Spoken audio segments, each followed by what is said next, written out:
To be transparent, Root Causes pre recorded the first 4 episodes of the podcast. We also postponed the release date of the podcast, so we didn't take up social media real estate in wake of the current uprisings for Black liberation. Hello, and welcome to Root Causes, a Not My Generation podcast. The podcast that hopes to bring a national discussion on the differing intersections of the fight to end gun violence. This is your host, Elijah Nichols And Addison Moore from DC. Welcome to Root Causes.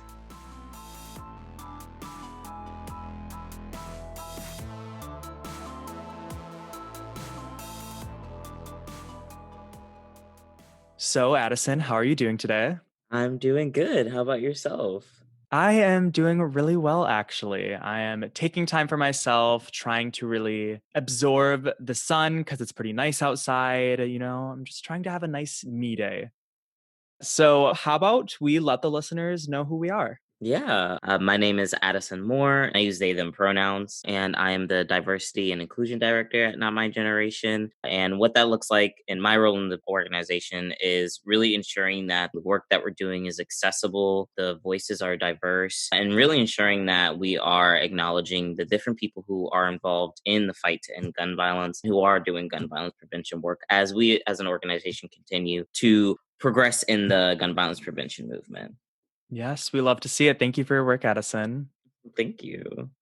So, my name is Elijah Nichols. I am the Policy and Advocacy Director for Not My Generation. I use he, him, his pronouns. A little bit about my role and what I do is I meet with a lot of partners, organizers on the ground. I listen to their stories, I listen to the work that they do, and I pay attention to what is happening on the ground. And I ensure that all of the resources that we're building is accessible to anyone who wishes to get involved in the gun violence prevention movement. That means creating easy to read, quick to read guides in reference to policies or larger advocacy projects. That means building state policy guides where you can learn about gun violence specifically within your states and legislation that is on the books, as well as doing things like this, creating a podcast where we talk about the different intersections of the fight to end gun violence.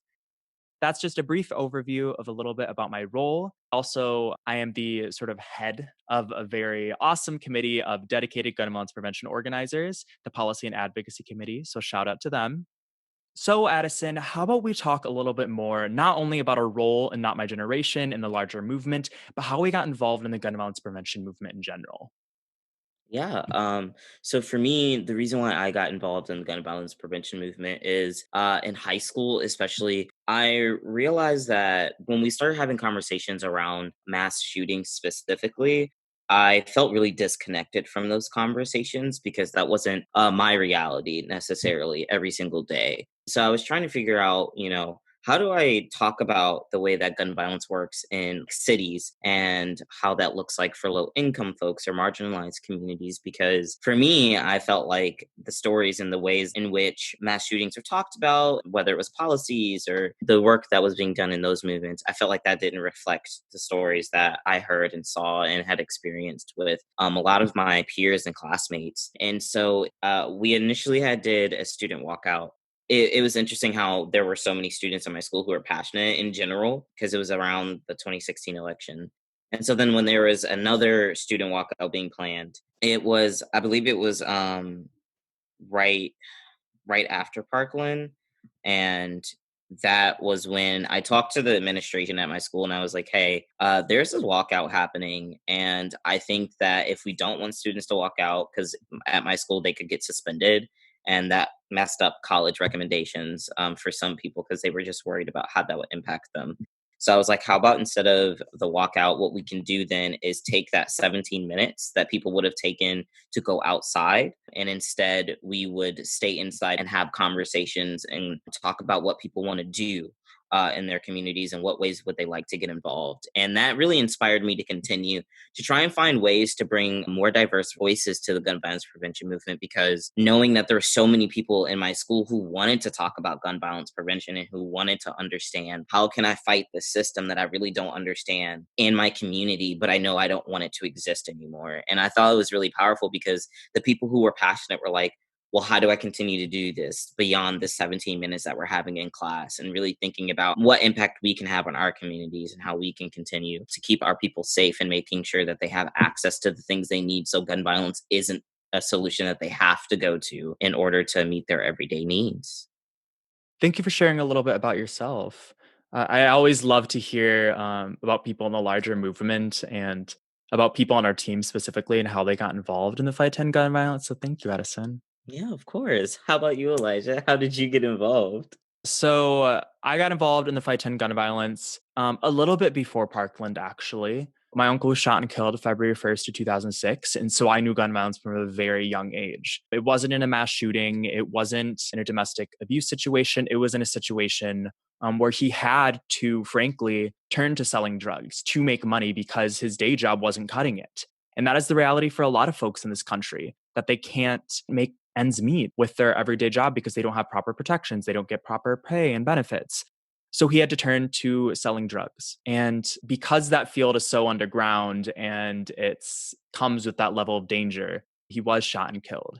So that's my experience with gun violence. And I didn't fully understand the impact and the weight and the reality of the situation probably until about 4 or 5 years ago. And that's why I got involved because I saw how it impacted my family. Our family hasn't been the same since. Obviously, nothing good has come out of it, but it's definitely helped me to understand some of my family dynamics. But of course, around Parkland and the horrible tragedy that Parkland was, I started to see other young people talk about their experiences with gun violence, talk about their fears, and I started to understand my own fears that I didn't really get to describe at all before that. So I started to get involved. I spoke with the March for Our Lives in Grand Rapids, which is a big city near me. I started an organization called the Youth Advocacy Committee, YAC, or the Youth Advocacy Coalition. Sorry, it's been many years since that was a thing. It brought young people together, though. It brought young people together from diverse backgrounds to talk about issues that they cared about, not only gun violence, but things like climate change, things like affordable education. And we would talk to legislators, we would talk to people in our communities, and we'd really voice our concerns.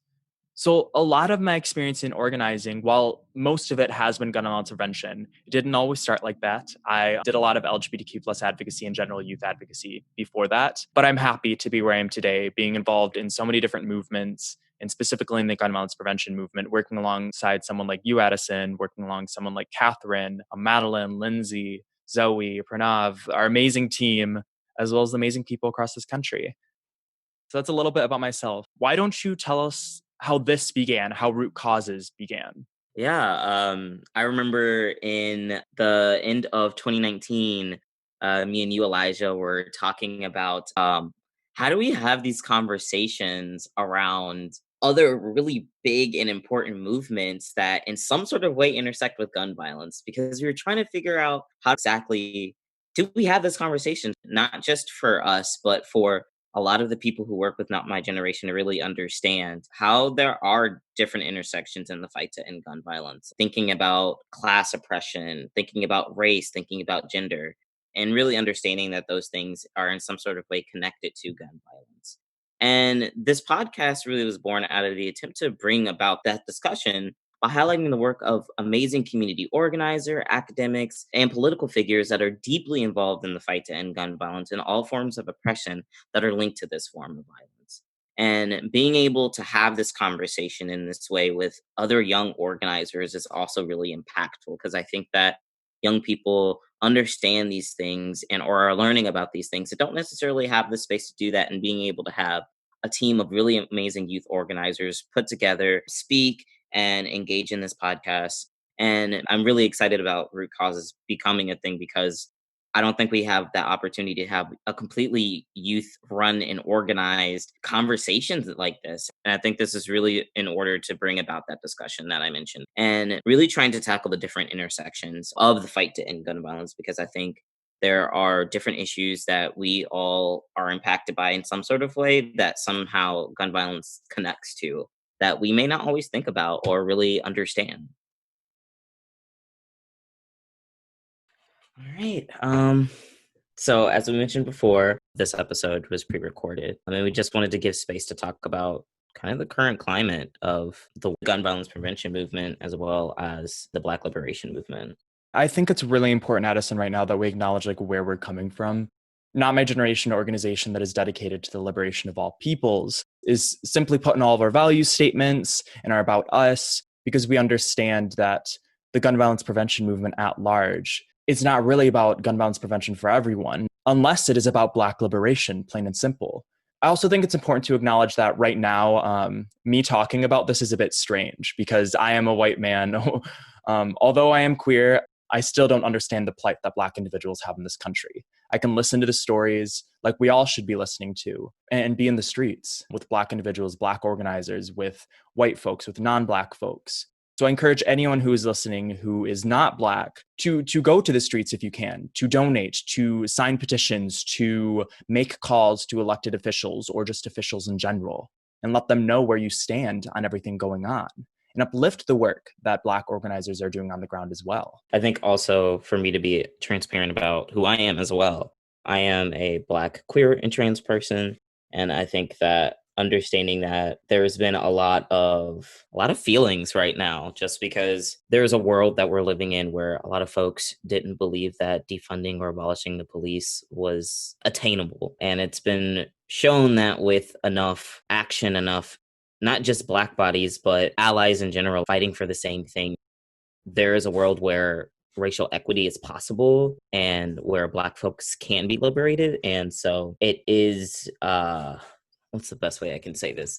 It is also taxing that it took the visible murders of multiple people for us to get here. And I think that it shouldn't have taken that much to get where we are, but it feels like that's a cost that no one really wanted to really show how attainable Black liberation is. And I think it's also important to understand that Black liberation is impossible unless all Black folks are liberated, because even with the deaths of folks by police, there are still people being killed by gun violence who are Black and queer. And I think that understanding that it has to be intersectional, it has to be inclusive, it has to make sure that we are fighting for Black trans women just the same as we are fighting for our Black cis men, that all of these lives are very important and all of them really matter when fighting for Black liberation. And I think NMG, we've understood that before a lot of the current uprisings that have happened, because this isn't a conversation that's new. This is something that's happened before. And I think right now, the biggest difference is that there's cameras to prove it.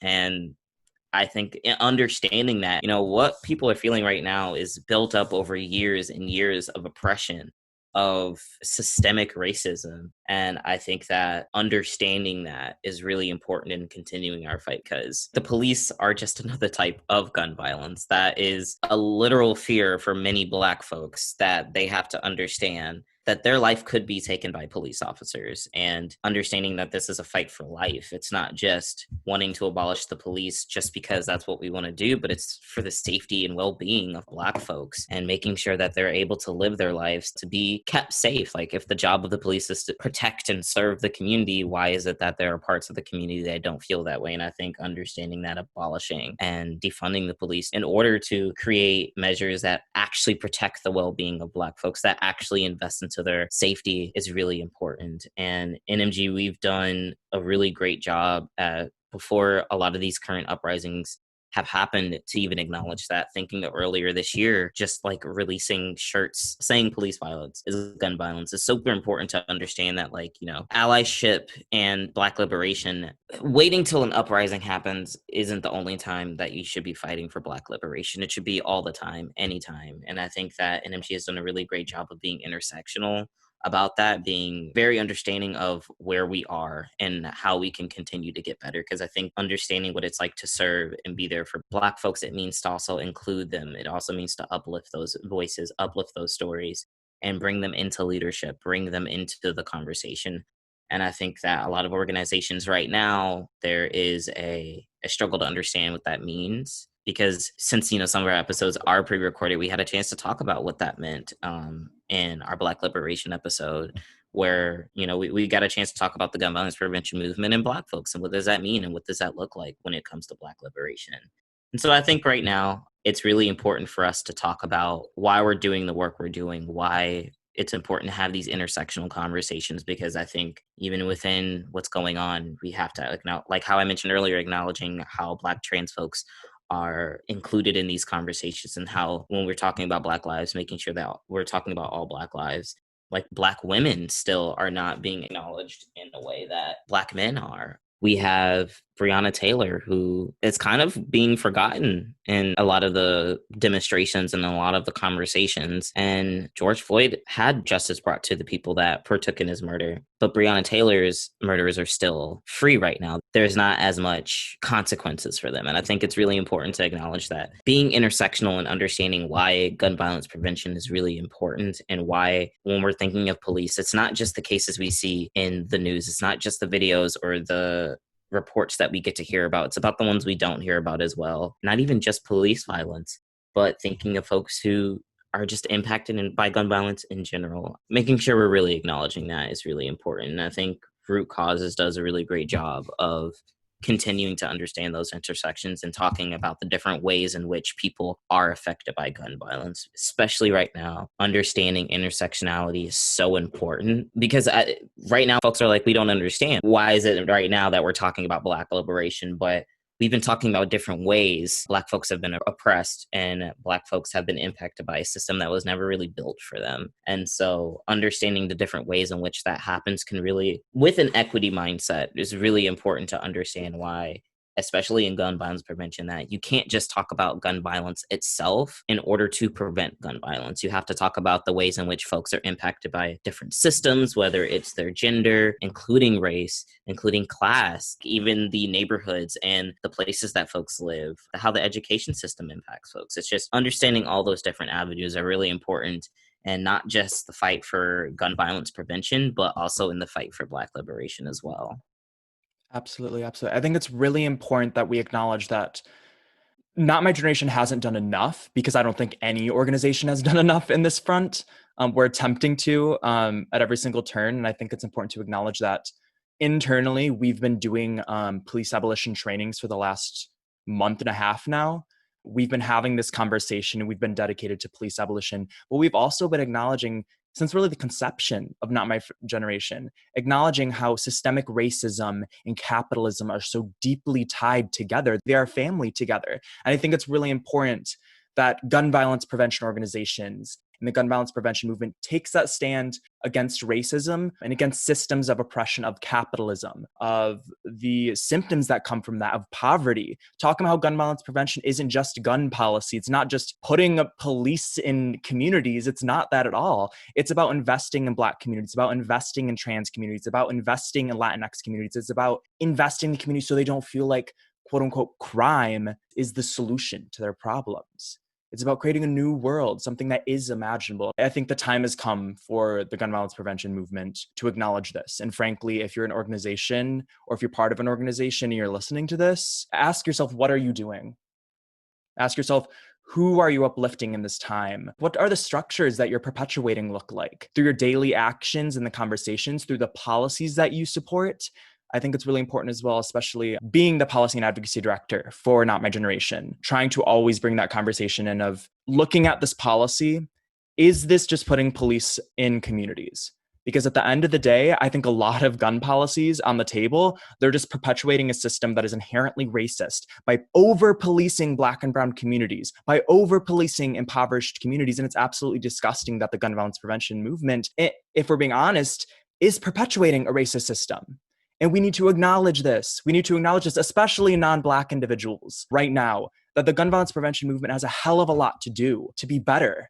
So please talk to your circles, talk to your organizers, talk to the organization, ask yourself and ask the organizers in your group, what systems are you perpetuating? Is it a system that is liberating of all peoples, or is it continuing the oppression? I think that's really important. And in doing this work, continuing to not just uplift, but listen to is so important. Like you said, I think like this is why we're not the only two people on every episode that we have. We're not the ones who know all the answers. We're not the ones who can speak to every experience, but understanding that there are people everywhere who have experiences, Black folks who can speak to, what their lives are like and how you can best help them. Because I think especially with gun violence prevention movements, policy again isn't the only answer. And I think understanding what a community needs will really help tackle gun violence in a way that folks are wanting to do. People have food and people have housing and people have education that they can afford and that they can access.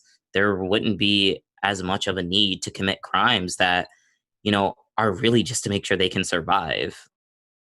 Absolutely. I think something that we should acknowledge is that there, in my mind, the two organizations that I look to up to the most, and like the two youth led movements of Black, Indigenous, and people of color led movements, I think is Good Kids Mad City. They are dedicated to community work, and it's absolutely astounding. The structures that they create, the uprisings that they're a part of, the community care that they do, it's so, so beautiful. And then, of course, Youth Over Guns. I think those are two organizations that I've always looked up to since their conceptions. And I think if you're listening to this episode, start to listen to their work, start to pay attention to their work, because they understand how to create counter structures in this system, which is super, super important. Yeah, so thank you for bringing that up. And I think it's important that we acknowledge that there are organizations that are already doing this work, and we can take note from them because they're amazing organizers and amazing individuals and amazing organizations. Right. And I think to that, something that you mentioned with these organizations, they're youth run. I think when we listen to our young people who have solutions, I think that's really important. For me, adultism is a passion of mine to really educate folks about, because there are a lot of ways in which movements are stifled because of adults not really listening to young people and what they have to say about the work that needs to be done. A lot of young people are the ones coming up with solutions that can easily be implemented if they're listened to, if policies reflect those things, if communities reflect those things. So I think knowing that there are youth-led organizations that are doing the work that so many adult-led organizations are trying to figure out, I think it's also really important to know that you just have to ask the right organizations. You don't have to turn a new wheel. You can just uplift and ask for help from the places that have already been doing it, not only giving them that praise, but giving them that, that money, pay them for the work that they're doing in order to be able to create these systems, because that's hard work to reinvent completely new systems that really benefit a community. And I think ensuring that folks who are doing that work are compensated correctly is really important, especially. So reaching out to those orgs